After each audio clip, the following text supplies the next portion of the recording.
Hello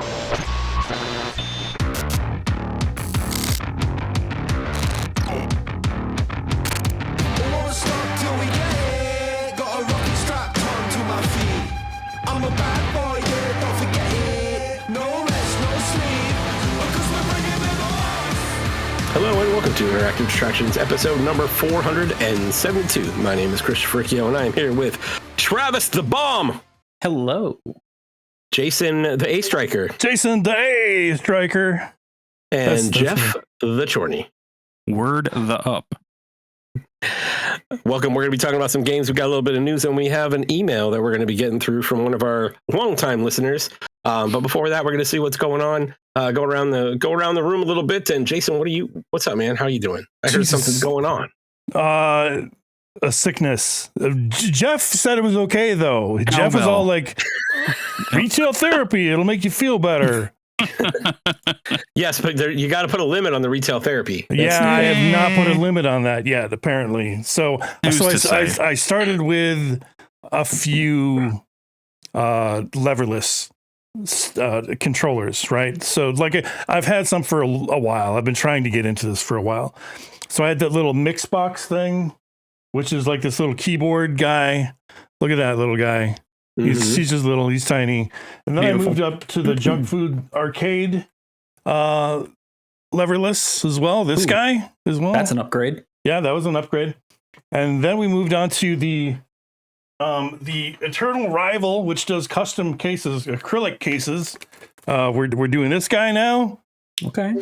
We're not done. There's more. We have the Hot 42 T13. I showed you that last week, and also another like off-brand one that's connected to my arcade cabinet.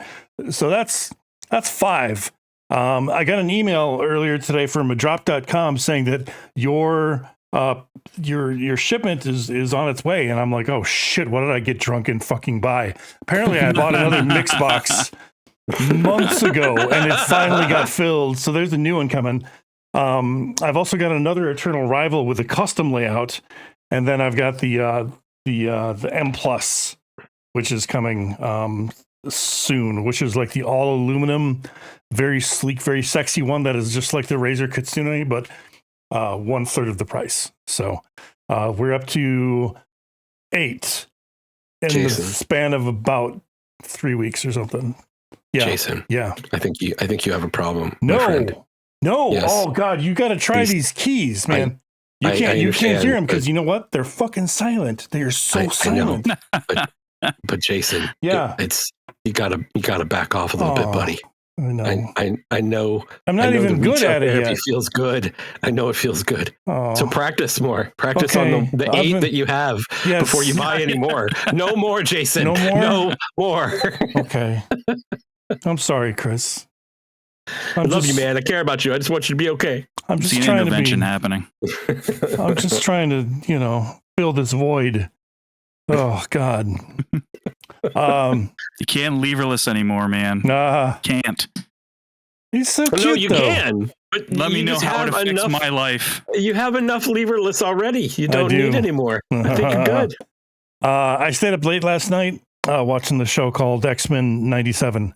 I heard that show. I heard it was pretty good. I think it stuck the landing, boys. I was going to say, the finale hit pretty hard. I bawled like a fucking baby many times throughout that series. And it's not just for sad shit. Like, sad shit happens, every once in a while. But a lot of this is like, I'm so invested in these characters that I grew up with. They were extremely formative to me when I first started really getting into comics. And then to see them like in this like top shelf format when they're all having these hero moments on screen, and it's like, oh dude, I literally broke down into tears at a couple scenes where I'm just like, that's so badass. Good for them. And the hero moments have been great, but like what's really shined bright in X-Men 97, I think, is showing the human moments. Yeah. Which is something that they've touched on stuff that they weren't able to do in the 90s cartoon for sure. Yeah, it's really good. It touched a lot of chords for me on multiple occasions. And they do it in a half-hour span too. It's just rapid fire good shit throughout the entire episode. No minutes wasted. All killer, no filler, right? Yep. Oh. Yeah, so I have to ask the there's question one then. episode I think is kind of. Don't you say the Jubilee episode? Don't you say the Jubilee episode? It was so good. They canonized Mango Sentinel. Mango, you know the Yipes thing where he was just like a Mango Sentinel, that old fighting game thing. They put a mango colored Sentinel in the game portion of that episode. The video game part. Yes, I thought that that's paid pretty badass. Such great respect to gaming in that time period. Mm-hmm. I love that. It was very Scott Pilgrim. Sure. In that episode, I got a lot of that. Yeah. So you know what? Let me just get one more thing out of the way. It was fucking melodramatic bullshit, but I loved it. It was very over the top. Oh my God, it was so good. It was so good. I just let myself feel it. I just went with it, and I had a good time. That was good. Okay, I'm sorry. Go, Chris. Question. Yeah. So in the 90s, I don't remember what the reasoning was, but I never really got the opportunity to watch the original X-Men cartoon. All right. So, do I need to watch the original X-Men cartoon to enjoy X-Men 97? I don't think so. No, believe me, there's a lot of callbacks. Relationship with characters that they don't, expound upon in this show that you're just supposed to like have knowledge of, I guess. But would it benefit? Yeah. Are you gonna seriously get through that entire series though? Because it does drag at some points. I don't think it's worth going through that stuff. In order to try and enjoy this one. So a couple of outlets like IGN, GameSpot, a lot of those outlets put out like these are the mandatory. Oh, I'll bet. Here's your mandatory reading for X-Men 97. I was like, what are the important episodes for me to hit before I jump into 97? Because it's a collection. It's a collection of like 8 to 10 episodes, and it's all like your Phoenix Saga. And they're all on. Oh yeah, the Phoenix Saga stuff would be really Disney Plus, right? They're all there. Yeah, they're all on there. Mm-hmm. Yeah. I watched all through the entire series like a few years ago, just for the hell of it, because I love it so much. Loved it. Good stuff. Yeah, I'll have to check it out. I sat down with Lisa and I'm like, you need to watch this because it's important, because she's a big X-Men fan as well, and she hasn't been watching it. So get her on it. I'm trying, man. I'm trying. It's your marital responsibility to get her on. Yes, I feel obligated to let her know and to make her. Stop buying leverlesses and get her on the couch to fucking watch the X-Men. Priorities, man. I know. I'm actually pretty disappointed in myself because I have not at all kept up with Bad Batch, which just recently ended too. So I've got to. I'm even caught up on that. That ended well too. Yeah, good. Pretty happy with it. Yeah, good. It's a good show. Good show indeed. I did some good stuff. What did you do, Travis? You're not Jeff. You're Travis. I popped my my Renaissance Fair cherry. Nice. Yeah, you were talking about that last week. How did it go? It went as well as can be, I would assume. I'll be honest with you. I am not a huge fan of things like county fairs. I just, it's too much money. You don't like seeing REO Speedwagon in the summer? Come on, or Weird Al. I'm not a huge fan of those scenes. I just think that it's not cost effective. The food sucks. The games suck. And the food sucks. You've gone to the wrong ones, my friend. You've gone to the wrong ones. I am so. Wait, Disney. Hold on. What did you eat? Not the right shit. What did you eat? I ate a baked potato salad. A tri-tip sandwich. No, with French fries. All right, so oh my god, okay, so we don't splurge or anything when we're at Ren Fair, but there's certainly usually some of the footlong hot dogs involved. Those are pretty good. Okay. And the fries, depending on if the fries are all the same. It just depends on if they've done a good job cleaning the oil beforehand. And then like we just do the like regular fair food, but I mean, you didn't do a turkey leg? I don't like turkey legs, man. It was gross. So I'm not a huge fan of county fairs. It's just what it amounts to is just me walking around and not taking part in anything because I don't enjoy just anything that's available there. I was getting some serious county fair vibes from the Renaissance Fair. Yeah. And I was enjoying what I was looking at because there's some really unique crafts that are available at all the vendors. And that was fun to look at, but I felt like that ended up being one of the highlights, one of like the key two highlights was just kind of like seeing all the new stuff. Like I almost the shops are good. Like that's a good, like window shopping is always a good thing. I buy Lisa a metal rose every time that we go. Oh. She's got a whole nice. That's cool. Of them. Yeah. And you bring them back and they'll like rescent them for you. They drop some oil in the middle of it to make it smell flowery. Even though it's that's a weapon essentially. So yeah, just it ended up being a lot of walking around for us, and we're a little bit out of season. We haven't like kind of like gone full into our Disney mindset yet, so we're kind of out of shape. So it was just super hot. We were kind of tired and cranky because we just haven't been walking around that much.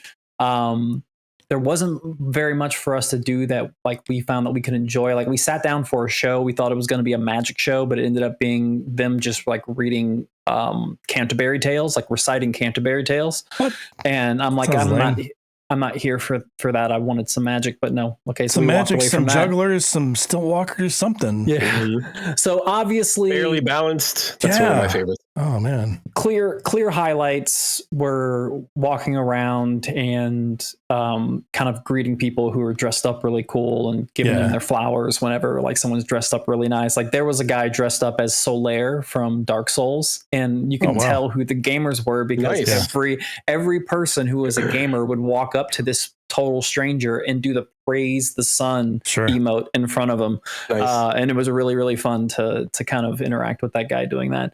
And then like the cast themselves, I felt was probably the biggest highlight for me. Everyone had high energy. Everyone was in character. The little sections where they have character actors kind of like in the walkways, like standing around in the walking path, so they interact with everybody walking. Everybody there was great. I really, really enjoyed the creative side of the Ren Fair. I thought that was really fun. But in terms of things to do, it's like Carnies for theater kids, right? It's exactly that, Jason. I think you nailed it. It's exactly that. This is definitely the carnival I would have joined when I was coming out of high school, for sure. But yeah, it was pretty fun. It was pretty fun. I don't know if we'll do it again anytime soon. Maybe in like 4 or 5 years or something. But definitely not going to go immediately. Your text doesn't match your score on that review. Yeah. It felt like it was just like sucked. It was hot. We didn't like walking. The food was terrible. But 9 out of 10. No, there's enough good there for me to want to experience it once every like 4 or 5 years. There's enough there to want to. But I know people. There are people who go every year. Like the group that we went with, they were like, "Oh, we're going to go next year. And we're going to go." So we're whoa. We don't know if we're going to do this every single year. Let's pump the brakes. We can do a lot more. I want the novelty to wear off. Yeah, exactly. So, good experience. Yeah, I just feel like I can count on so many things every year that I must catch. And you didn't mention any of those. So it's like I would just wonder how different our experiences. I mean, the shows are definitely different, right? From fair to fair. So I'd be interested to see because honestly, the Georgia Ren Fair is going on right now too. So obviously the shows are not going to be the same. Yeah. But there's some really good shows at the Georgia Fair that I love to see. And I mentioned one of them earlier about Burley Balance. They're hilarious to watch. And that one we actually guy that does the spinning plates with all the kids and stuff. It's just wow. There's some crazy shit going on. We had the scimitar spinning guy, and that was pretty amazing to see him work. Yeah. What are some of the things I will be curious, like if you have like your favorite thing to do at Ren Fair that you can't miss every year that you go, that I didn't mention? Like, what's something that you would do? A lot of it is the ambiance, but the secondary thing is like the vendors, as you noticed. Like I really like going to the weapon shop. You know, it's the big pirate ship. Yeah, I didn't look into a lot of the weapons. I've bought batarangs from there. It's just an amazing. It's like AliExpress for like cheap weapons. That's right. But no, I love that, and Griffin seems to love it because he gets to do like. They have like jousting and stuff and like fencing and that stuff's fun. Yeah. We did the joust tournament. Yeah, he gets super into that stuff. But one of the lowest things I think is the food. Like the food was weak. The food was the food in recent years, I should say, has really gone downhill and then gone uphill in price, and it's just ridiculous. Like steak on a steak, which used to be just like super fucking like savory and good and shit, is now like $15 for a little fucking slab of meat. It's ridiculous. It's not worth it. Things like the drinks were insane. The drinks were actually like right on if you par. Want to get a beer, it's like a beer is like $12 or something like that, like $10. That sounds like a sale to me, boy. Oh, no, really? It's like $17, $18 for a cocktail. God damn. No, it's less than that here. Here they're it's those type of things. Here. Beers are like fucking like $15 to $20. Yeah, they get you, but yeah, we've had our good times there for sure, and I've made memories there, as I mentioned last week. You know, fell in love with my wife there. So yep. Oh, because she's so messy. She's a messy eater. Aw. All right. So anyone else? I don't really have anything, so I'm good. We can move on to games. Jeff?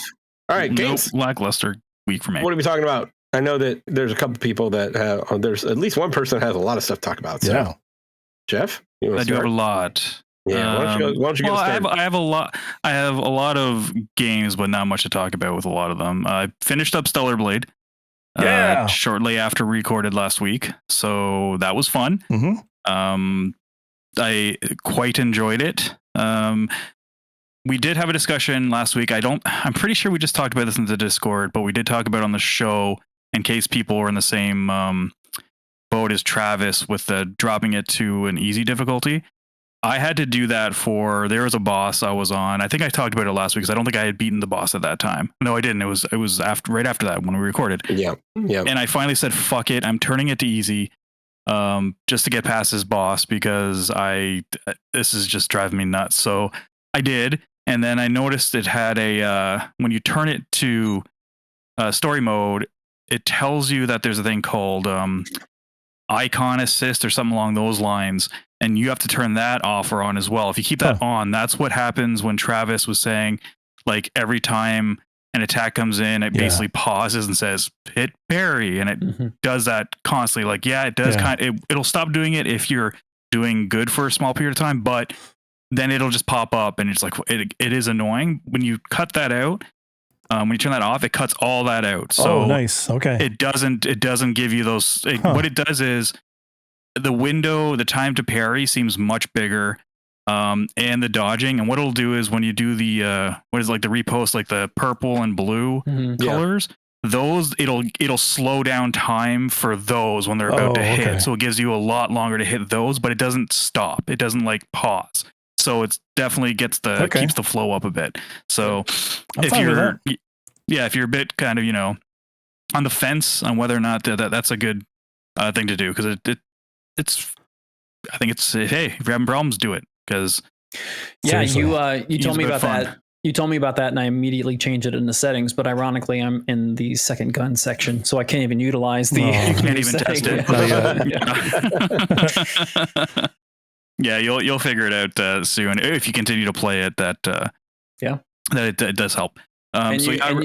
And you did a review of Stellar Blade as well. There's a review on the YouTube's 60-second review, so I'm not going to waste too much of your time. Spoilers, I gave it a major distraction, so 4 out of 5. But check out the review; it helps us a lot. I gotta disagree on that score, man. Like it listened like a fucking terrible distraction to me. Yeah, I agree. I would have rated it higher, but I'm still in the middle of it right now, so I don't really. I would have. I don't really have room to talk. The difficulty spikes and the story and the characters have to bring it down, because then what separates that from the heap, the top of the heap, right? So I don't think it's the best character action game. I don't think it's even.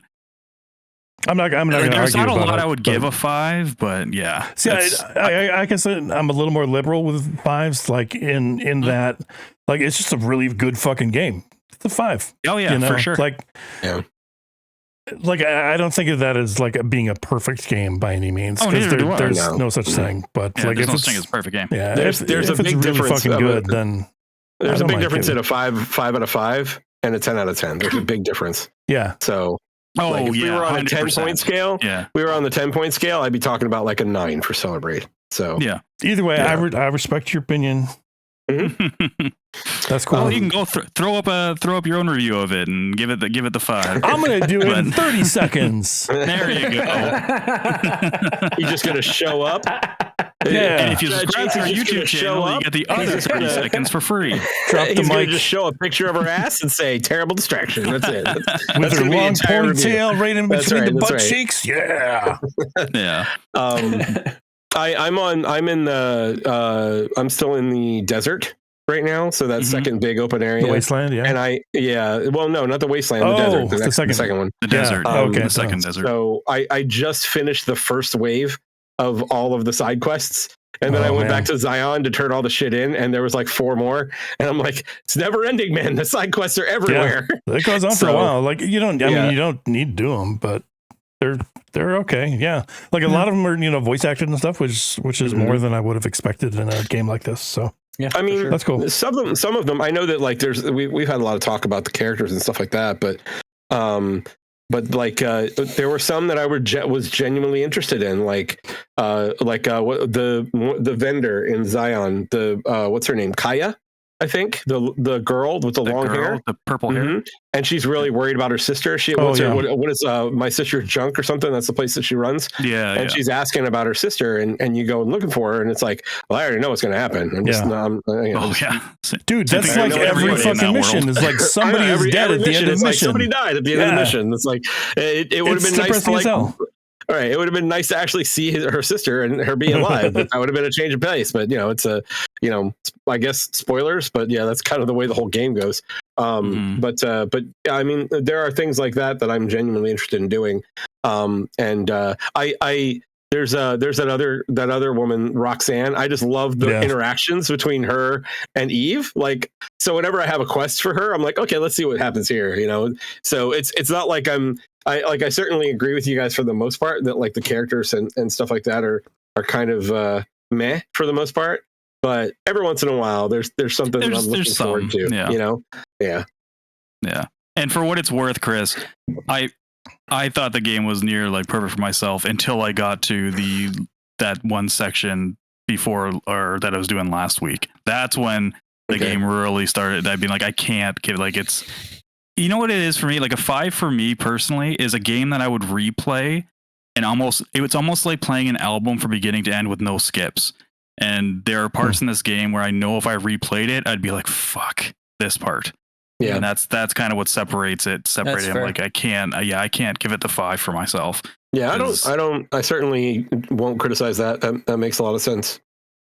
But who knows? You already know the secret to one of the problems, one of the problem areas. So that you can check that one. Actually, you probably didn't. You probably didn't read the Discord. You probably missed it. I did. Okay. But admittedly, I wasn't too concerned about that because there was there's other puzzles that are similar. No. So I look at it and I'm like, I probably would have figured that out. There's no puzzle that's like this one. That's like moving things around. I mean, I feel like there's things moving things around. Yeah. You're not moving things around. You're just kind of avoiding things that are moving, I guess. Yeah. Okay. There's a couple thinking of something else. There's a couple times, like aside from that particular puzzle, that you have to drop down on ledges and shimmy across stuff. But that's just to get like bonus things or whatever. So that's not like important. Yeah, to get like an extra chest or something like that. Yeah, exactly. Mm-hmm. But yeah, there's that. Yeah, I find myself right now, the biggest issue that I seem to have is I seem to have a lot of trouble figuring out how to get places in times, like especially in the desert. There's several instances where you have to travel vertically somehow, and there's a set of ruins, and you have to get to the top of one of these ruins, and you have to figure out, you're basically jumping from the rooftop of building to building to get to the destination that you're going to. And it took me a while to figure that out. That one. Yeah. That's only like 1 or 2 quests, I think, that had happened on the rooftops there. So yeah. Okay. I know what you're talking about. And like, if you fall, it's instant death too. Yes, and that's another thing, like that and the quicksand. It's like, what is that all about? Like, yeah, why the is that quicksand fucking drove me nuts. Yeah, it's like, and you can't even really, like, the quicksand, unless you're standing still, it's really hard to tell that it's there. Yeah. So if she takes off in like her super dash mode, and you just happen to run into the quicksand, you're dead. There's nothing you can do. You try and run back, and you can't. But yeah, there must be stuff that's only in side quests, right? That's only in one side quest, the quicksand. Okay.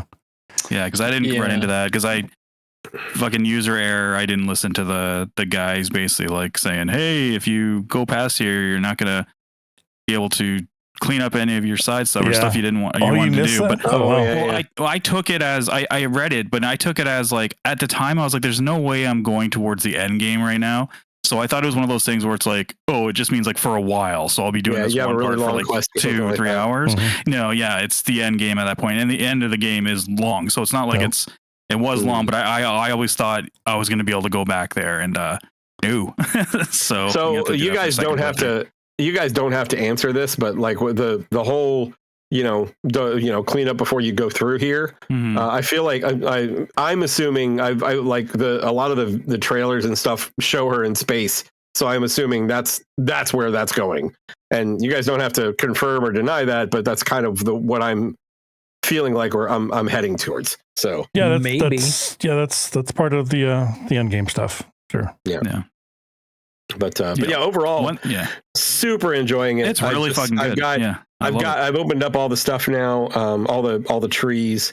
I opened up. I went a different route with like the skill trees this time around. When I opened up the burst moves, I just found the one burst move that I thought was the most interesting, and I just maxed that one out. Good for the time. So the burst moves, though, Chris. Which one did you use? The Tempest. Which one's that? It's the one where she flips she flips the thing behind her. Oh yeah, and like all of the lines come up and yeah. That was pretty good. The one where she goes up and comes down is good. Is it okay? But that one I saw that it had an option that when you use it, the damage that she does, you get refunded some of that as life. Mm-hmm. So that's why that was the primary reason. First of all, it looked cool, and then that was the other reason that I decided to max it out. I just went ahead and got all of the I unlocked all the skill tree, and then I went back and I changed. I got all the stuff that allows you to use the burst within the combos. So right now, Tempest is the only burst I have open. I haven't opened up any of them. Yeah, definitely. I would definitely put some into that's working most. for you. Go for it. Yeah, because they come in handy with the bosses, especially because they're auto knockdowns in a lot of the situations, and they take away a pip of their parry meter for each thing too. So super satisfying to just keep them stun locked and just like it's nuts. Oh man, the beta moves I use a lot. Especially the stab one, because that one takes a pip away too. I love the follow up to that one too, where she just like takes another couple steps. It's so good, man. Like they did a really good job with the combat, man. I have to say, like I was not expecting it at all. Like we've talked about it, but this was out of left field for me. So this was a huge surprise and a very pleasant one at that. But yeah, that's pretty much all I've been playing this week was that and some Helldivers. But nice. Jeff, I'm gonna pass it back to you. So continue. Yeah. Also finished up Rebirth last night. So that's been finally a long time off my coming. plate. Man, yeah. congrats. When that fucking come out? February. Thanks. February, February-ish. Yeah, it's now like mid-May almost, or mid-May. Yeah. So that's a thing that I'm done with, and we'll probably never play again. What happened? I didn't think it was awful. Like you were pretty high on it for a while. I think production values are great. It does a good job from what I've played of the original, because I didn't beat the original, of kind of sticking with that storyline and stuff, and that's fine. I just think that game has zero respect for the game player's time in almost every single aspect. Like, especially the last like 15 hours when I at some point I just stopped doing side stuff. I'm like, I'm not doing side stuff. I'm just doing the main stuff. I'm putting it on easy. And I want to say that was probably around like 45 hours, or maybe even less than that. It might have been like 40, 42. And I ended up, it was 60 when I finished it, like 63. And there are parts in that game where it just slows down, like literally slows down the way you walk, the way you move objects, the interacting with certain things take forever. If you go off the beaten path and the game doesn't want you to, and this was even in the demo too, but there's a lot of areas towards the end where this can happen a lot, is you start walking and then the game like doesn't let you go, but it doesn't just like you like turn around and keep going. It tells you can't go here. And then your character stops for a few seconds and slowly turns around and then stands there, and then you finally get control and you can start moving again. And I'm just like, oh my God, like this is so annoying. And part of it was me being impatient because it overstayed its welcome for me. I just thought it was too long, too bloated, way too much side stuff, and the way that it does some of the side stuff where I was ready, like, I'm going to do these. I'm going to knock these out. I'm going to see where this goes. And you do a couple of the missions and it's like, hey, we'll call you when you're ready for the next one. And I totally fucking forgot about that. And like 10 hours later, I get the call from the guy who gave me that quest. And he's like, hey, I got that thing all set up for you if you want to come and do it. I'm like, no, I got other shit going on, man. Yeah, come on. I'm like, sorry, Where dude. were You know what's 10 going hours on ago? now? Yeah, exactly. I was all set to go. And there's just so many quest lines that were similar to that. Yeah. And the same issue Chris had with Stellar Blade with the verticality, finding where to go. I found that was an issue with a lot of the open areas. Like, it's like, oh, I can go to that marker. Oh, it's just right around there. Oh, it's not right around there because you got to find like an underground something. The jungle area, I think in particular, I had such a rough time with navigating the bouncy that. things. Yeah. Oh, yeah. You're not making me want to go back to this game. I'm going to be honest with you. Just give it I'm glad I did. Like, I'm glad I stuck through it. I took a break. My playthrough was, I want to say 80 or 90 hours or something like that. Oh, wow. But yeah, same. And I enjoyed it for the most part, but there was definitely some moments when I just like, I need this to be done soon. And I skipped a lot of shit, but. And there's some high there's some high moments. Like towards the end, I was like, it was kind of like I was, what's it called? Stockholm Syndrome. Sure. I would be like, oh, fuck this game. I'm so ready for it to be over. Then something cool would happen, or something cool would be like, oh, you know what? This game is fucking awesome. And then I'm like, no, Jeff, remember about the shit you just were swearing about to Tanya, because you can't just remember it on this. But yeah, I did like it overall. I'd still recommend it to any Final Fantasy fan for sure. Sure.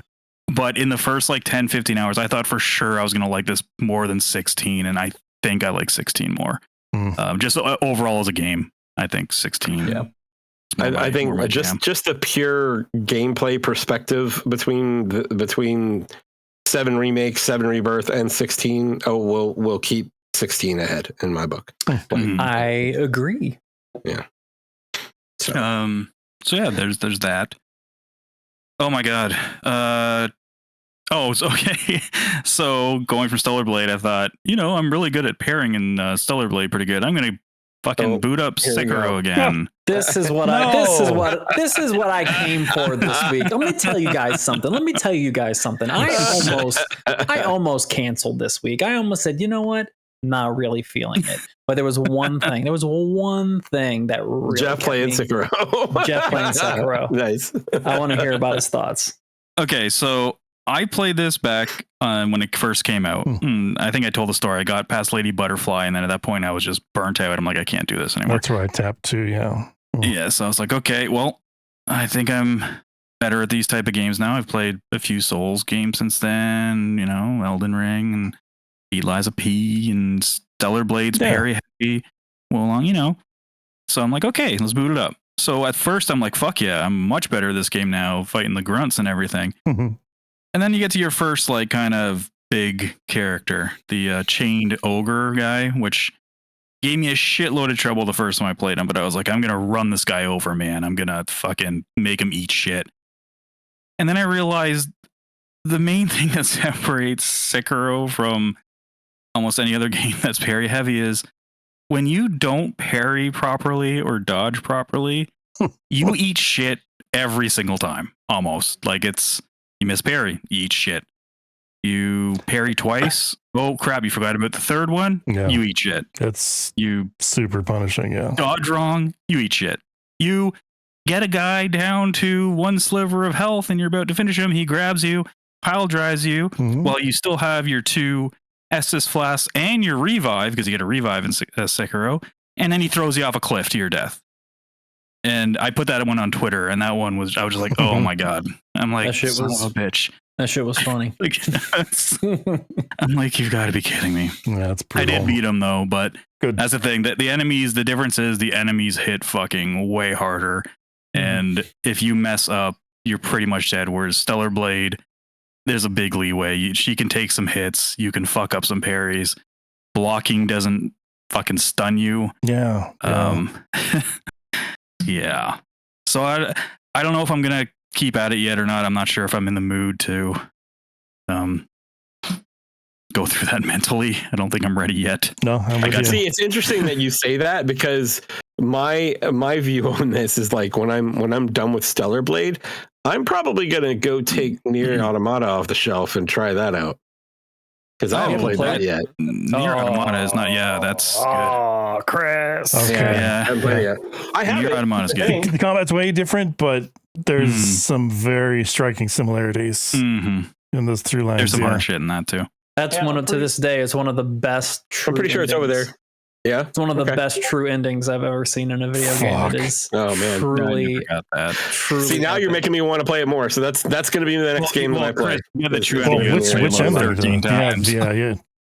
The ending, like oh man, you gotta be careful about what you look up, I guess.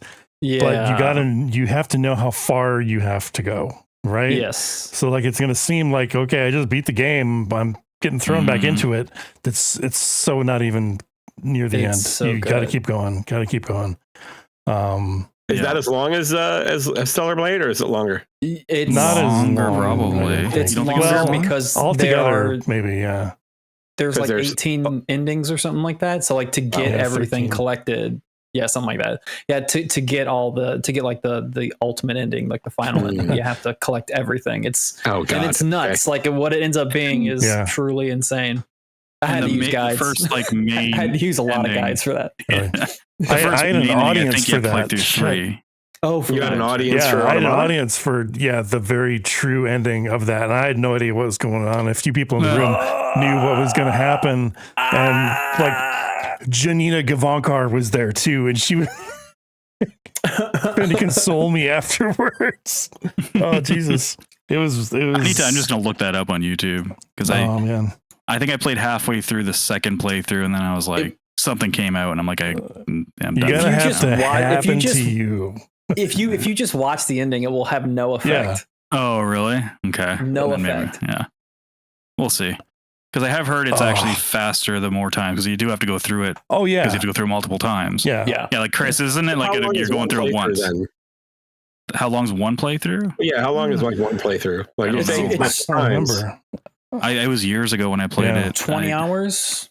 I'd probably put it around there, because this is back when I wasn't playing really long games. So, but there's only a couple times your longest. Like you have to play through it again, but that's shorter, and it gets exponentially shorter afterwards. Like some of the interesting endings are just like one quick level or some shit like that. But it's worth it. It's worth it. Yeah, definitely play it. The game's really good. It's fun. It's wild. And then if you like that, there's a whole nother Nier game that they remastered. That's all. It's not equally good. Nier Automata is better, but the other Nier is still pretty great. Replicant. Yeah, that's it. Yeah, It's the pretty DLC too, which is pretty good. So, yeah, that game's special. It is. Maybe I'll go back to that because I have a few days to play something. That would be a good game. That would be. Sekiro, we gotta go that. Yeah, so I got to the snake part, if you guys remember that. Then when I died there 4 times, I'm like, okay, that might. That's pretty far. You got to the snake. That's actually pretty good. Is that far? I think that's pretty far into the game. For a game that difficult. I think that's pretty impressive to get there. All right, I can't get there. I can't get there. No, I've thought you once. I've gotten there once, but I can't. Not get there fighting the snake, just like the part where it's in the where he's around. Okay. Yeah. Where you're climbing like the mountain, and he's like, you got to like avoid him. Well, that's not far at all, man. Get good. No, I was gonna say it's like in real lifetime, it's probably like half an hour. Shit! Took me like 4. Travis getting savage over there. That's all right. That's all right. I'm gonna talk about my own woes in a second. He can get me back on mine. That's fair. Oh yeah. Then I just played booted up Jedi Survivor again, and man, that game's good. And to go back, okay. And one thing go back to it. I just finished. I watched Ahsoka, so that's something I did this past week. Is I watched that and just kind of got me into Star Wars mood. So gotcha. Okay. Yeah, I booted that up again. The new game plus. That show is great. I love it. And just like that game does platforming really, really well. Really well. If anything, I want them to fix for Stellar Blade 2, it's the platforming. Mm-hmm. That would be splendid. And I tried out the. Jeff, you're kind of you got a little bit of a gamer ADD. Oh, that happens once I finish games. Like, and I don't have something lined up. That You're trying to figure out what to play. I just kind of go mess around with shit. Like, a lot of what's on my backlog is long shit. Like, I didn't start Unicorn Overlord because it's another long ass game, and I need to take a break from a long ass game. Stellar Blade, Hellblade's next week, so I don't want to start anything that's really too Hellblade time. Yeah, that's going to take a lot of my time until I'm done that. Then I'm on vacation for a few days, and then I'm back, and then we'll see. But yeah, so I'm jumping around like a fucking like an asshole. Like, I'm just playing whatever. I tried the Starfield update, messed around with that for about 15 minutes, and was like, okay, yeah, it seems to run fine, 60 frames, and it's got maps in it now. I did the same thing, Jeff, with Diablo 4 yesterday, because season 4 just started, and it's supposed to be it's supposed to be a complete change of the loot system, and people are really, really enjoying it. But I was like, well, I need to jump in on this, because if they fix the loot, then the game's going to be a lot more fun. So I jumped into it. I was in there for 10 minutes, and I was like, I don't want to play this game anymore. Like, I've just played it. I'm not there. Like, there's so much content for me to enjoy now, and it wasn't there for me. So I just turned it off, deleted it. I'm super disappointed in that, because like I remember, like, you guys remember how into Diablo 3 we talked about this when Diablo 4 came out. Yeah, and I just never felt it with Diablo 4. So I'm glad I beat the game, but I'm done with it. You know what I could do? I need to go to Cyberpunk. I haven't done Phantom Liberty yet. Oh, that's what I should do, Jeff. Yeah, that's what I should do. There's one section of Phantom Liberty that I'm just like dreading. There's like a weird stealth section, horror stealth section. I know exactly what you're talking about. This sniper thing. I don't know exactly. I thought it was in like a facility, like a scientific laboratory or something. I don't know. There was a stage where you're escorting somebody through and you're sniping while they're walking through, and it's the biggest pain in the butt. This is different. You're trying to hide from like it's a Metroid Dread kind of situation. You're trying to hide from this one particular enemy. At the end it was so good. It was so scary. Okay. Oh, it was scary as shit. Well, I might try that. Yeah. I got a lot of shit. Oh man, I didn't realize you hadn't played that.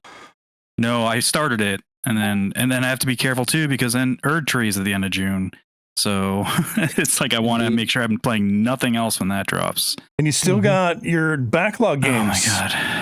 Oh my god! Well, Sekiro is one of my backlog games. I did one of mine. Did you? Which one was that? Shit, which one was it? You're just making it up now. No. I did it. My three were ago. Valkyria Chronicles, Last of Us 2, and Undertale. Right. Yep. So I haven't started. I don't remember what mine are. Undertale, Ghost of Tsushima, Okami, and fucking Police Nuts. There we go. Police Nuts. That's right. Police Nuts. Okay. Fuck. Or Ghost of Tsushima, Final Fantasy 6. Oh God. Yes. Oh, and Doom 3 were mine. Those are my three. I'm not getting to Doom 3. Jeff, brother, it hurts so much when you tell me you haven't gotten through Ghost of Tsushima. It really does. I haven't either. I played through that game twice, dude. I played through it when it was on PS4, and then it came out on PS5, and I played this shit again when the DLC hit. I'm like, please, I think I put over 40 hours into it on two different separate tries. So good. It's so good. I love it so much. I'm gonna play it on PC. Nice. Yeah. That's out now, right? Yeah, it's out on PC now. Yeah, as of today. Cool. Yeah, that's pretty much it. There's another game I played, but I'm not sure if Travis is going to talk about it, and he's probably played more than me. Did you play a lot of Penny? Penny's Big Breakaway? I did not play enough to really talk about it. I didn't even play more than 15 minutes of the demo. So. Oh, okay, gotcha. So I've been playing that. That's that one by Penny's Big Breakaway. Yeah, I can't remember the developer's name, but the Sonic Mania guys. Those are the ones who did it. Okay. So it's like those are like super Sonic fans. Like they did the best Sonic game fucking since the Sonic 2 probably or 3. Yeah. It's kind of like a isometric, not really. It's like a 3D, but you don't control the camera. You're this character who has a yo-yo. You can ride on the yo-yo. You can whip the yo-yo. Ooh. You can grab shit with the yo-yo. Grappling hook. Grappling hook yo-yo. And you can grapple anywhere, like in midair. So like everywhere is a grapple point. So it's free. So Spider-Man, yeah, basically like Spider-Man, kind of like that. And you're going through and you're just trying to get like the high score, and it's kind of like Tony Hawk because you could chain together combos. Oh, I didn't know that. Okay. Yeah, so you kind of get in a rhythm. So it's one of those games where the first time you play a level, you're kind of like just suck. You're just kind of like what? Barely just through, get the layout. Yeah. Once you've done the level once or twice, and you can get through there and do a bunch of fancy stuff and get through there with a higher score. And it's kind of cool because the enemies, you're just trying to avoid them. You're not going after them to kill them or knock them out. You can. But if 5 of them, I think it's 5. Is it 5, Travis? If they grab onto you, it's 5 penguins. Yeah. Yeah. So the enemies are these penguins, and if 5 of them grab you, it's like you lose a life. It's like game over. It's like the reverse Sonic. Like when Sonic, you would pick up rings, and then if you get hit, you would lose your rings. And in this one, you want to make sure that you don't have anything on you in order, because like if you start gaining the enemies, once you get to 5, they capture you and you're sent off to jail. That's different. Okay, cool. Yeah, it's interesting. Yeah, it's kind of cool. Yeah, I think the platforming is really good. I think it's a strong platformer, and it's just that it's the aesthetic definitely. It's one of those things where it's like it's a AA game that I need a lot to push me into playing, and it's very, very gamey and not a lot of substance to like keep the right side of my brain that I need activated to be activated. And so like I don't know, I haven't pulled a trigger past the demo. I've only played 10-15 minutes of it, and I think it's really, really good, and I think it's a quality game. I just can't there's some sort of barrier that's stopping me from playing it. Kind of with you. I can't I'll play a level like 2 or 3 times, and then it's like go to the next level, and I just don't want to. And then I kind of play something else, and then go. So I'm only on like the second world or something like that. I'm not far, and I think I don't know if I like platformers much anymore. I think that's what it comes down to. Like I barely touched Mario Wonder, and again, it wasn't because I didn't like it. It wasn't because I didn't think it was good for what it was doing. It just couldn't keep me playing like at all. And this one's kind of the same thing. Like I'll play a level, do something else, play a level, do something else. That's it. I've talked too much. Sorry, go ahead. That's exactly how I would see my time playing that game. So yeah, it might be a no for me, but Digital Foundry had a glowing review on it, and that's kind of what pointed me towards that game. And really high frame rates in that game. Yeah, it's 4K. Except for on the Switch. Except on Switch. So just on PlayStation and Microsoft across all consoles, including the S, it's native 4K, 120 frames if you have the TV to support it. That's insane. So it's nice. Definitely not graphically intrusive. No, that's not the right thing. Intensive, you idiot. Intensive is what I'm looking for. Thank you, Chris. I got you covered, brother. I got you covered. Yeah, like it doesn't look like it's very simple shapes, and like the polygons count is definitely low, but it not low like PlayStation 1 type low, but you know, it's looking like a ukulele type kind of stylistically low. Yeah, yeah. But if you're into that kind of thing, I mean, definitely check out. Use it as a demo, like Travis said. So yeah, do that up. Cool. Someone else talk. The only thing really that I'm digging into hardcore is more Hades 2. Where I left off last week, I was a little bit underwhelmed. Somewhere in between 10 and 15 hours into into my first foray into the game. It just felt very samey. I didn't like the way Melanie controls and how her combat differed versus Zagreus. I think Zagreus has a better dash, which is probably why they changed it. You can super abuse Zagreus's dash to kind of like move around the battlefield and dodge and dodge any damage, but you can't really do that with Melanie. And you have to learn a different style of playing, and it's a harder game. You have to know that going in. That was kind of one of the bigger shocks to me. I didn't expect to hit so many skill walls through the game, but it's getting better. I think I can consider myself no longer underwhelmed. I would say I am. Are you whelmed? I am. Then you're whelmed. Yes, positively whelmed. I'm positively whelmed. Okay. So where I sit right now, I'm about 25 hours in. I've done. I have completed my first clear. It took 41 attempts. Wow. Okay. 41 attempts. So in comparison, it usually takes me somewhere in between 20-25 attempts to get my first clear in Hades 1. So to get it on my 41st attempt was you were frustrated. I was very frustrated. I was like, I should be better at this game. I know where I was in the last game and I'm not there here. Yeah. But I think I just kind of like dug through. I did have to pop it on the God mode because my thought process was, I don't know how the final boss Kronos fights. I fought him a couple of times. He wiped the floor with me. I'm not having enough face time with the boss to learn his moveset. So I was like, the best way to do that is to increase my damage reduction and put it on God mode, which that's all it does. It just increases your damage reduction by 20 points. And if you die, it increases by 2 points and it caps at a certain point. And that's all it does. It's a really, really good kind of easy mode for a game like, for a roguelike like this. So I put it on God mode and I think it took me 2 attempts and I got a clear. Like immediately got a clear. So all it took was about 22% damage reduction. That's kind of what I was missing for me to beat the game.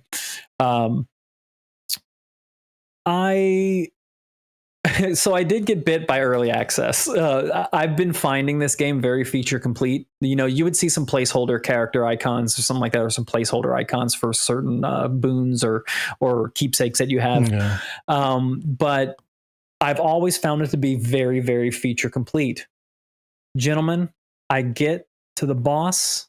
I finally take him down. It's a and there's moment. No ending. Tell me there's no ending. No ending whatsoever. There.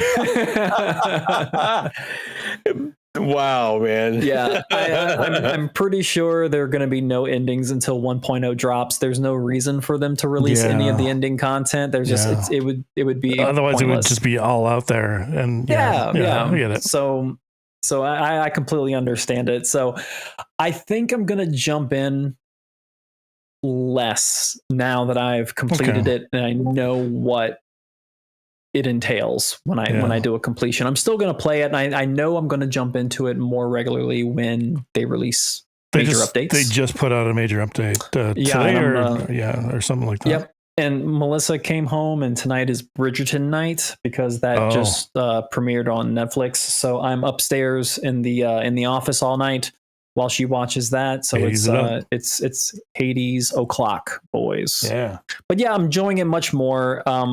Good. I'm definitely seeing more of the things that they added to make this game a lot better than the first. And I can attest to the difficulty of Hades 2. Here's a funny little anecdote that I'll end on. I was like, I want to see, has my skill floor risen at some point? Because I haven't felt like I'm as good at the game as I could be. So I hopped into Hades 1, just jumped over to a save that was about 25, 26 attempts in. So I already had a couple of clears on it. So I jumped in there. I picked a couple of safe weapons, like the bow, the spear, and the punching gloves. Those are my strongest weapons in Hades 1. So I hopped into those 3. I went back to back to back clears in Hades 1. Nice. So it goes to show that the difficulty of Hades 2 definitely is it's noteworthy for sure, because it makes Hades 1 kind of trivial in a sense. So, but it's good. Can't wait for 1.0, man. It's going to be a hell of a game. I think people are going to enjoy it. I think people already do. They do. They do. Until they beat it, and then they don't get an ending. Yeah, that's true. Oh, wow. Cool. I don't have anything else. Jason, you have anything else? I've been playing a lot of beat 'em ups on leverless controllers. It's been fucking great. I'm like, this is like a whole new world. I'm learning so much. It's super cool playing like D&D Shadows over Mystaria, because there's a lot of like fighting game motions in there. You can do like fireball motions, and because these things are so fucking precise, it's like it's so satisfying to get that shit 100% of the time, as opposed to just like I swear to God I did a fucking high fireball there. It's been a lot of fun. Good stuff. And I'm sprucing up your Pocket 3, your retro Pocket 3. There's a lot of games on here. Awesome. Thanks, dude. Yeah. Anything else? No. No. All right. No. News. What's the news? All right. Jeff, let's pass it to you, sir. What do we got?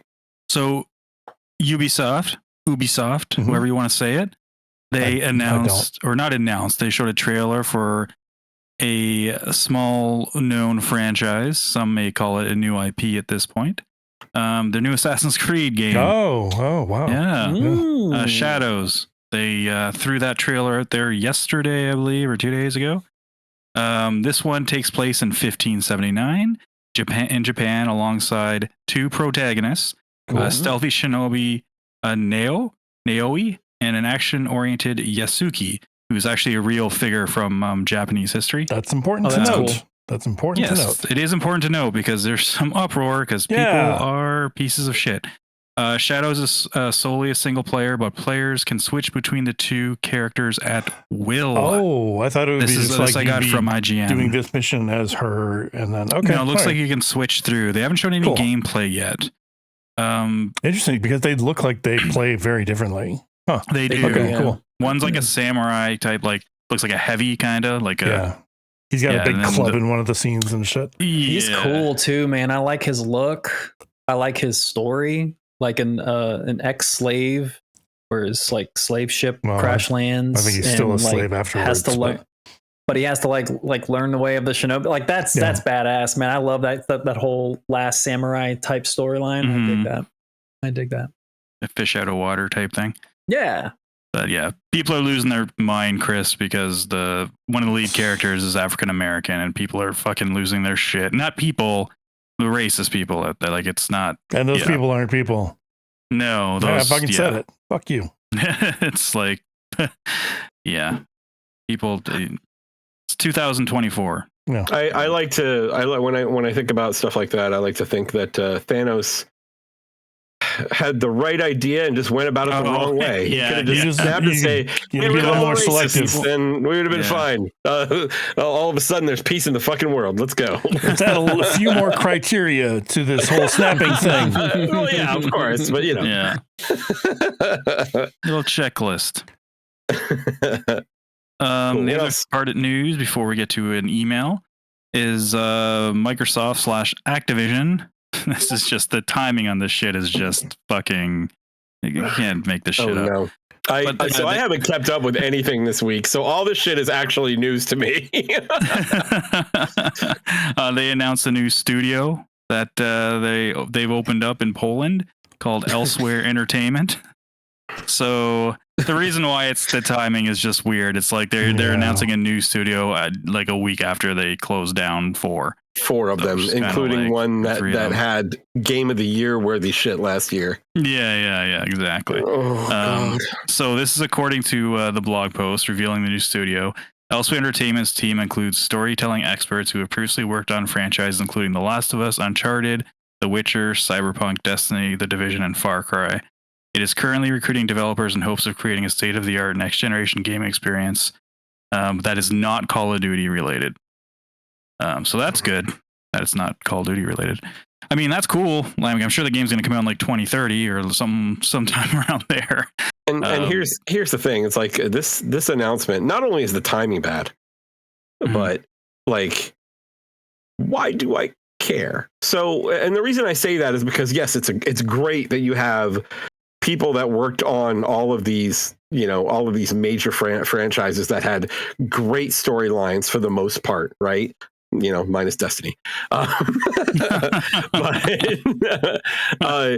like, who from those teams did you get? You don't have developers yet. What is the premise of the gameplay for your game? Well, that's the thing. Like, I think they're just like, this happens all the time. Studios get announced that they're making them. We don't know. I know. It's just I think it's too early. I think it would be nice to have an idea of why I should be excited about this. Well, I don't right think now I'm not excited. I'm just like, I don't think it's an announcement for the gamers per se. It's also they're staffing up, right? So they need to let people know, hey, we have this studio. Come. That's fair. That's fair. If you happen to be laid off from one of our other jobs, apply to this one. Move to Poland. Oh Jesus! There you go. You're right. That's a good point. That's a good point. Yeah, I don't. If they announced a game now and was like, yeah, we just opened the studio, then I'd be like, what the fuck? Like they did with Perfect Dark, and fucking. Yeah, that's it. That's all the news. There's some other little stuff that hasn't been confirmed. The what? I said I think I might just be cranky today. Cranky old man. You seem like it. Thanks, man. I appreciate that. The hell's your problem? I don't know. Jeez. I'm pissed off. I love Hi-Fi Rush. That's what's wrong. Yeah. You can still be pissed. Be cranky about that. That's right. Mm-hmm. Fuck yeah. That's the news. All right. Thank you, Jeff. Shall we do this email then? Let's do some reading. Let's do some reading. We got some reading to do. So there's this dude. He's a great listener of ours. He's been around since the very start. Dude's name's Eddie, and he wrote us a novel. So what we're gonna do is we're gonna pass it off from person to person. We're gonna respect Eddie and read the entire email in its entirety. That's right. But we're going to pass it from person to person. So we get breaks. Damn it. And for context, he wanted to send this. It's regarding last week's question of the week regarding all the Microsoft stuff. But we recorded on Thursday and he sent this on Friday. So that's why we're getting to it today. So we get to talk about some of this stuff again. Take it away, Travis. All right. He starts off, "What's up, InDis? We are here. Oh, wait. I don't know Travis, you're looking right at me. That prompter staring in my soul. That's you like holy that. shit. I don't know what to say, really. I remember myself contemplating years ago about what Hold the on Game a second. Pass Sorry. is. I do have to make a comment here. I don't know what to say, really. I just want to preface that, and then as you were. But he's got some words. Yeah, he's got a lot to say is what I'm getting at. Okay, yeah. I don't know what to say, really. I remember myself contemplating years ago about what the Game Pass is, what it will provide, and how good of a deal it is. It still is a wonderful idea for any gamer, but the way Microsoft has conducted themselves as of late brings things under serious question. Not very honorable. Whoa, it's not harsh. only due to the closing of recent studios, how many Xbox games have flopped or underperformed or left us disappointed. Halo Infinite was super lacking at launch. However, I hear now that it's an absolute tip-top shape, and it's now what it should have been. But I ask you, and I ask you now, where are the Halo fans? I'm talking about all the Halo fanatics who loved Halo in its prime. Which I missed, mind you, but I'm deeply ashamed of missing that era of Halo because I was a foolish Sony fanboy but never owned a 360. But I ask you, where are the Halo fans who played Halo all those years? Why are they not playing Infinite? And why does anyone care, or does anyone care? Do you think it's because all or most Xbox owners jumped on the PlayStation 4 after the disastrous E3 Xbox had in 2013? I think that's certainly part of it, and Halo's been not exactly on the decline, but they've had some missteps for sure. And with the initial launch of Infinite, he mentioned it.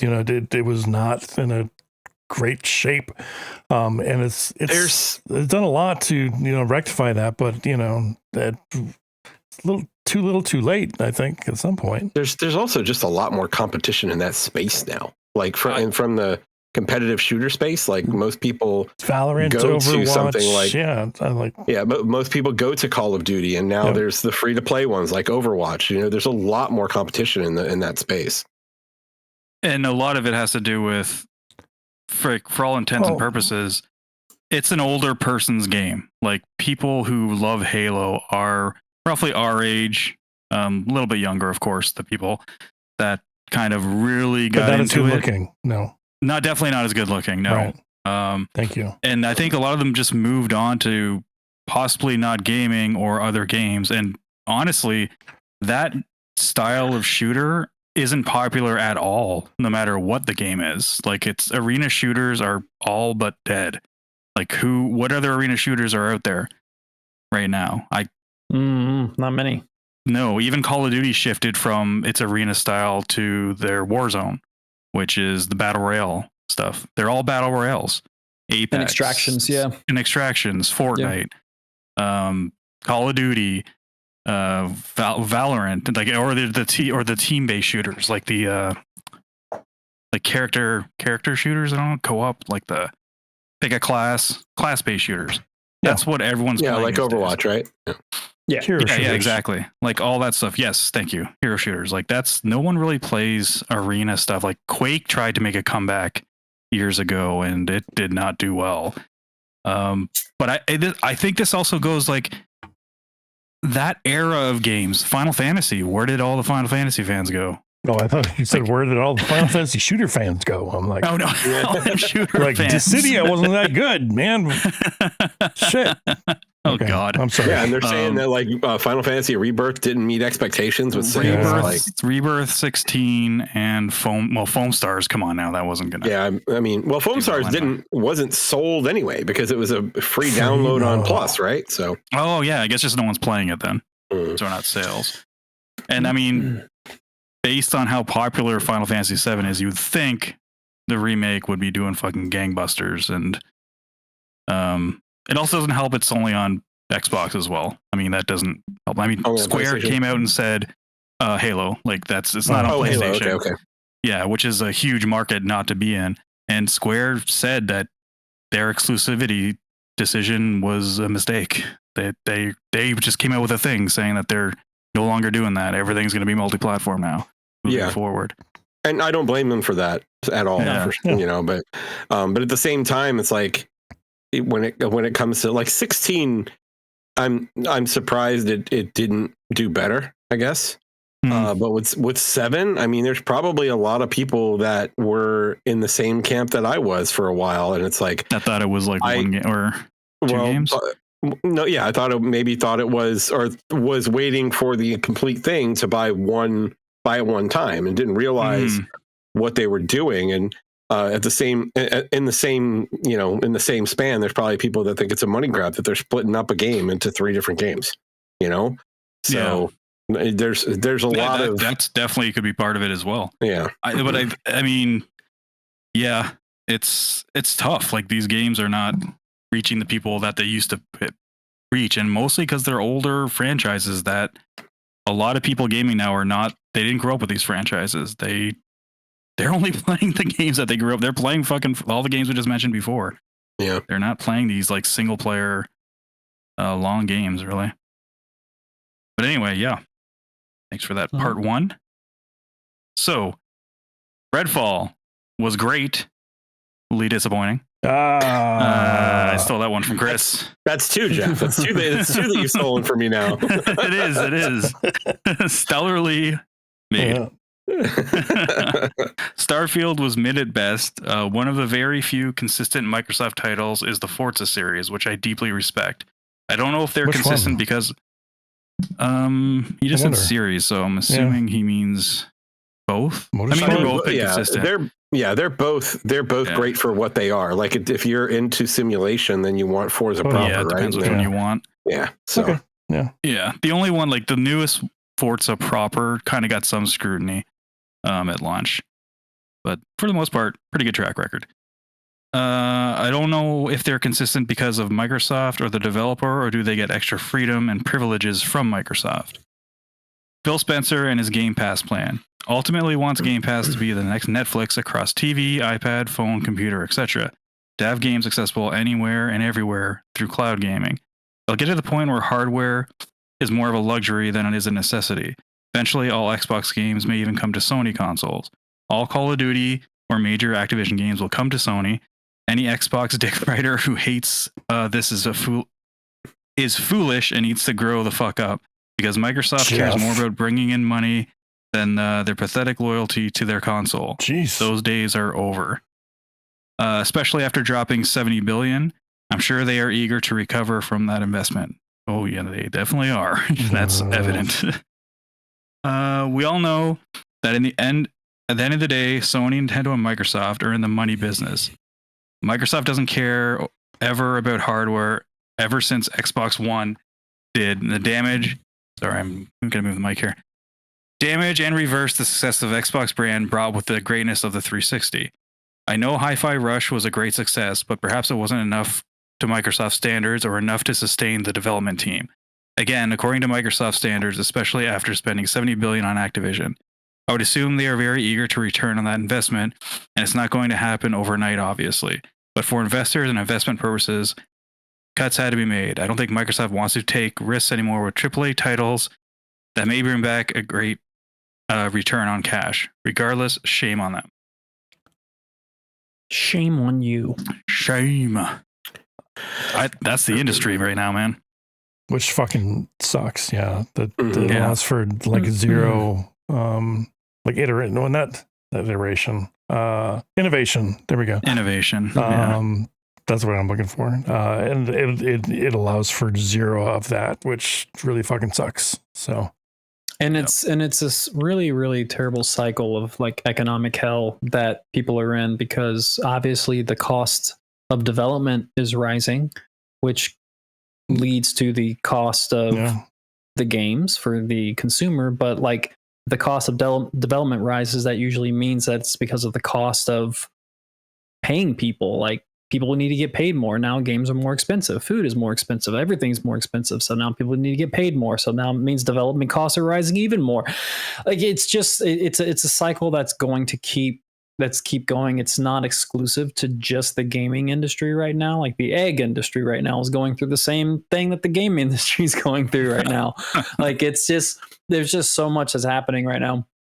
And it goes in cycles, like inflation always does and stuff like that. So I think this will calm down. This will stagnate. Just right now, it's just a really brutal time to be in that business. Oh yeah, AAA for sure. There's a lot of shifting going on too with the industry, and that's the thing. It's like there's not really, and we talked about this on Discord, right? There's the industry has a growth problem. There, like we are now, I think for console gaming, we're essentially at capacity, and what ends up happening is the sales go down for the console. Then they release a new one, and then they boost for a little bit, and they go back down. But they're never gonna, like, I don't know if we're ever going to see another console that sells as much as like traditional home console that sells as much as the PS2 does. Oh, probably not. I think the Switch will get there, but I don't really look at the Switch as a traditional console because, like we've said before, I got 4 of them. Right, that's in my house. They're more of a portable system, but like I honestly think you're not a true fan unless you buy 8. I'm not a true fan then. I think that what we're going to see the PlayStation 6. I'm not sure we see an Xbox successor, and I think the PlayStation 6 is the last one we see. I think things shift after that. I think I think the next 2 are definitely locked. Yeah. The ones after that. I mean, they didn't officially announce the next Xbox, but they said it's coming. Yeah. Oh, did they? Okay. Yeah, they did. But it's the next one after that I think might be up in the air. Actually, yeah. I think they'll always still be consoles because I don't think they're as traditional consoles like we're seeing though. We're gonna get closer and closer to the mini multi-purpose PC. Right? Yeah, I know. So it's going to be less about having a system that runs its own OS software and just plays games, and more about like I think it's unusual that I'm going to say this, but I think the Xbox One was a bit ahead of its time. I think we're going to get closer to that box that does multiple things, but it's going to be more about PC centric stuff. Right. I can't think of, sorry to stick on the AAA thing. I can't think of what was the last AAA game that, I guess besides Baldur's Gate 3, that really did really, really well. That's new, like a new IP. Because I mean, a new IP. Yeah, because all these old IPs aren't doing it. Final Fantasy's not doing it. Halo's not doing it. I mean, Sony's not even, like Spider-Man 2. They didn't even make their money back in Spider-Man 2. And how many copies did it sell? Like 12 million, I think. That's a good question. I think I know it's sold. Maybe it's not at 12 million yet, but I know it sold a lot. It's one of the highest selling exclusives of last year. But they said they didn't make enough money off that. That's fucking Spider-Man. That goes beyond like God of War and The Last of Us. That's like a Marvel IP. 10 million units for Spider-Man. So 10 million. And it didn't reach its goals. It didn't reach its goals. That's insane. Like what does that tell you? Like no wonder shit like Mortals of Avium and all these other ones that are trying, like that's a failure. That's a failure from the top floor. If you ask me, that's like mismanagement of resources, and expectations. Yeah. That's taking expectations. Look, the way corporate, I've talked about this before, the way corporate America works in terms of their gains, it's always about last year, beating last year, and they are trying to beat last year with a margin that is far greater than it needs to be. They could they could hit 10% less than what they hit last year, and they're going to record profit. Record profit. Sure. Yeah. It's just that they want more profit than they made in the previous year, and that's the problem. It's just the constant raising the bar and raising the expectation. Corporate America put themselves into this, and they have to kind of like scale back those numbers and be like, look, we need to look at 2% better than last year, or 3% better than last year, instead of saying 10%, 15% better than last year. Or shit, if you have your best fucking year, let's just match what we did last year. You know, it's like, yeah, they're going to record profits regardless. Right. Oh, they're going to get profits. Yeah. But did they really need to spend $300 million on Spider-Man? Like how much marketing? I wonder what their marketing was. Cause I feel like they could have skimped a little bit on marketing for Spider-Man 2 because it's Spider-Man 2. They didn't necessarily need to market as much. Yeah, if they're like, oh, like 50 million of that was marketing, it's like, fuck. All right, moving on. Mm-hmm. I think it's important for us consumers to know that these companies care more about returns and investors more than they care about us. Why hasn't any Activision game made an appearance on Game Pass? In my opinion, every Call of Duty before 2020, at the very least, should be on Game Pass right now. In the end, they want to cash in on these newly acquired big franchises and see how well they sell. Why does Sony, for example, give Santa Monica Studios all the freedom in the world to do what they want? It's very honorable of them. Thank you. Because they know at the end of the day, it's going to pay off. God of War will sell like hotcakes and will be a great success financially and critically. It's damn near 100% guarantee. Microsoft should do the same, but how do they know that a game that is in the oven will be worth all the time and investment in the end? If it doesn't, it's another loss along with all the money they're spending buying companies left and right. Yeah, I suppose. No, I don't know. Shit is depressing. The Game Pass shit is they have to announce some Activision stuff coming to Game Pass because that was one of the biggest selling points. Totally was like at some point. Yeah, I don't think Call of Duty is going to be there. Well, they can't be this year because Sony still has the marketing rights for the next 2 years, I think.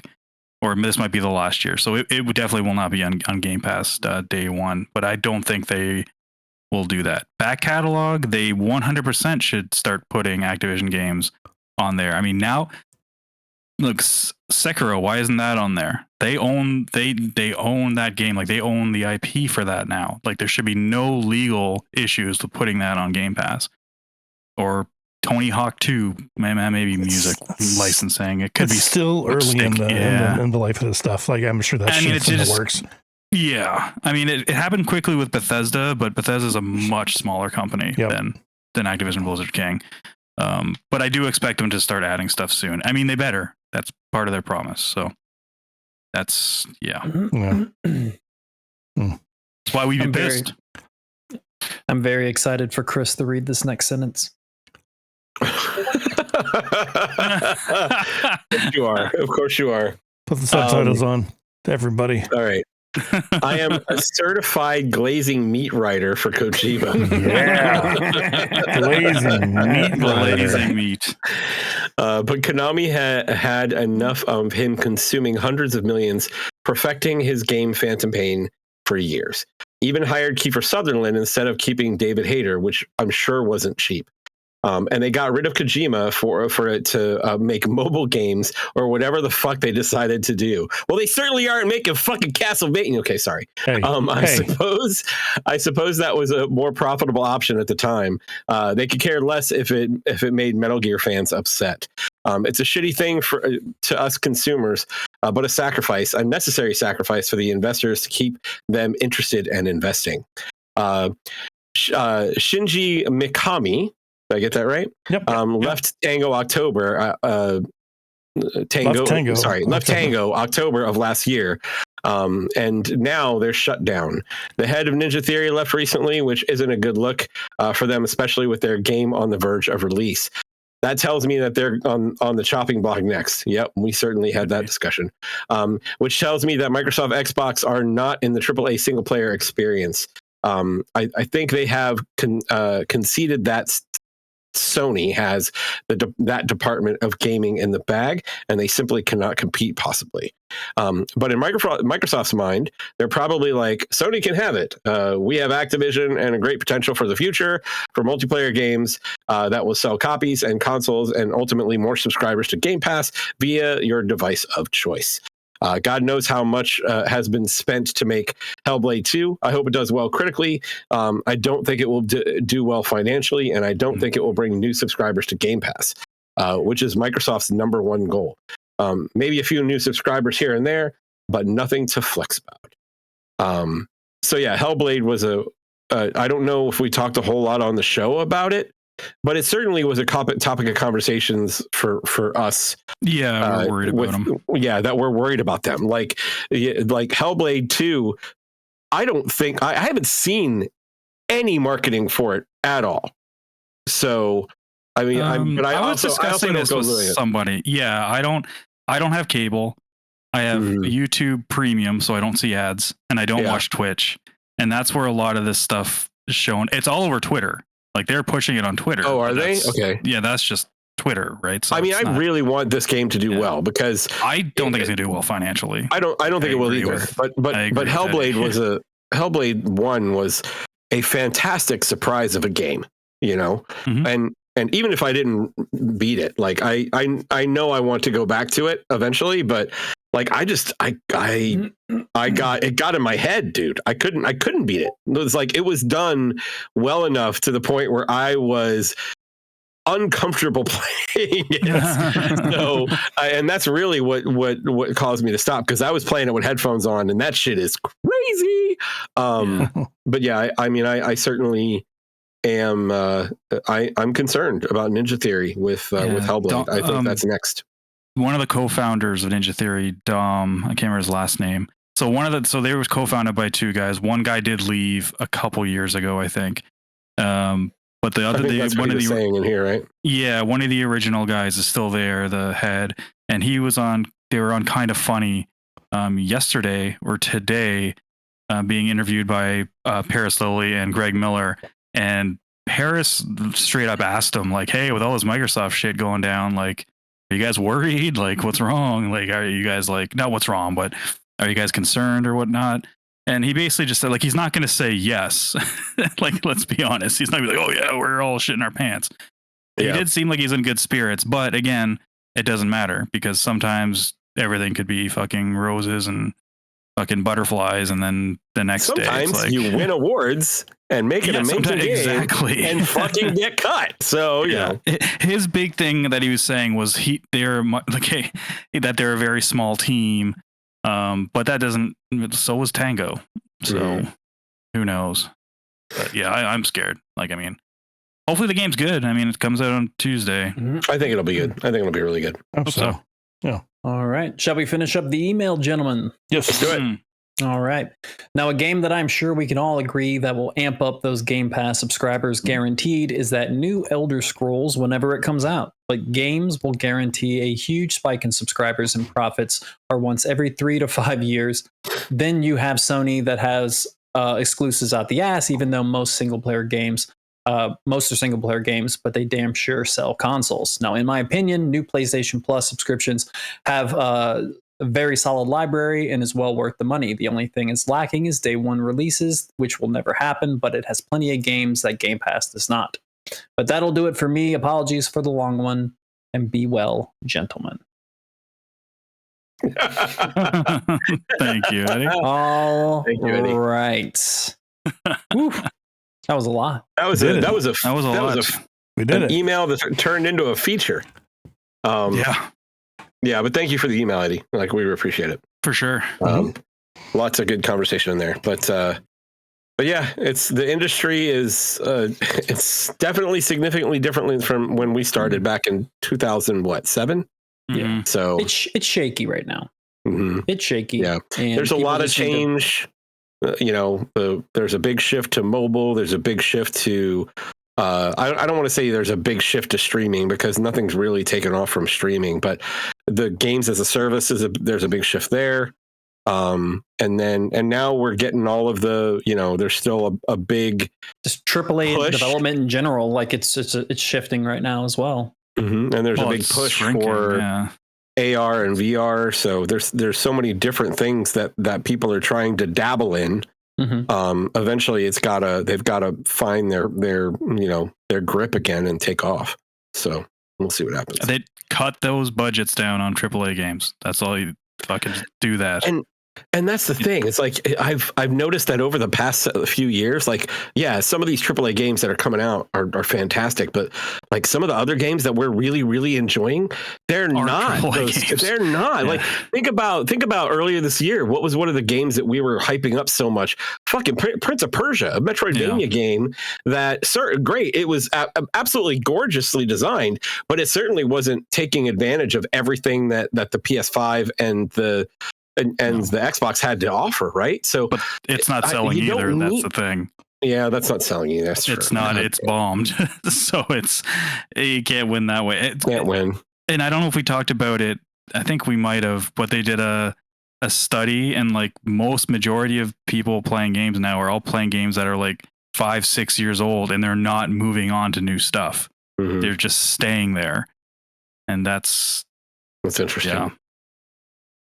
They get those people to move. Remember when all we had to worry about was Nathan Drake's front tuck and horse armor? Jesus Christ. Skyrim horse armor. Was it Skyrim that did the horse armor? Skyrim horse armor. It was Oblivion. Oh, Okay. Oblivion. So before Skyrim. Yeah.